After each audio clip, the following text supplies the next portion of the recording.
On va parler sobriété aujourd'hui à l'occasion de ces rencontres du développement durable et c'est un plaisir pour moi d'être à Lyon pour aborder ce thème pour au moins 3 raisons. Parce que, l'AIE, l'Agence internationale pour l'énergie, pense que dans les 20 ans qui suivent, on peut encore aller chercher 40% de gains en émissions de CO2 grâce aux économies d'énergie, à l'efficacité énergétique et à la chasse au gaspillage en énergie. Ça, c'est la première raison. La deuxième raison, c'est que je suis ici en portant 2 casquettes. La première, c'est que je suis en charge de la filiale des services énergétiques du groupe EDF qui s'appelle Dalkia. Et nous travaillons à fond sur ces sujets de chasse au CO2, de comment on émet de moins en moins à travers effectivement à nouveau la sobriété, les économies d'énergie.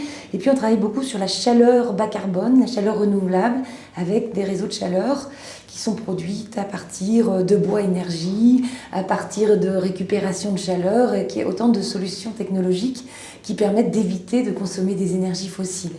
Puis la deuxième casquette, c'est que je suis ambassadeur France 2030 et qu'aujourd'hui, on a fêté l'anniversaire de France 2030, ça fait 1 an.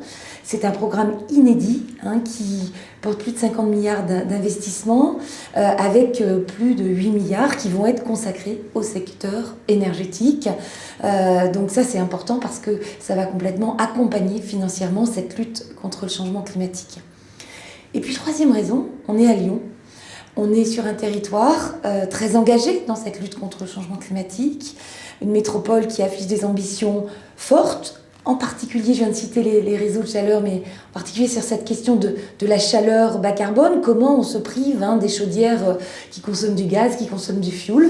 Et puis je vais terminer en vous citant l'abbé Pierre, qui est né à Lyon. On est à Lyon, et l'abbé Pierre disait lorsqu'on chacun de nous attend que quelqu'un commence, c'est comme ça qu'il ne se passe rien. Donc allons-y, n'attendons pas.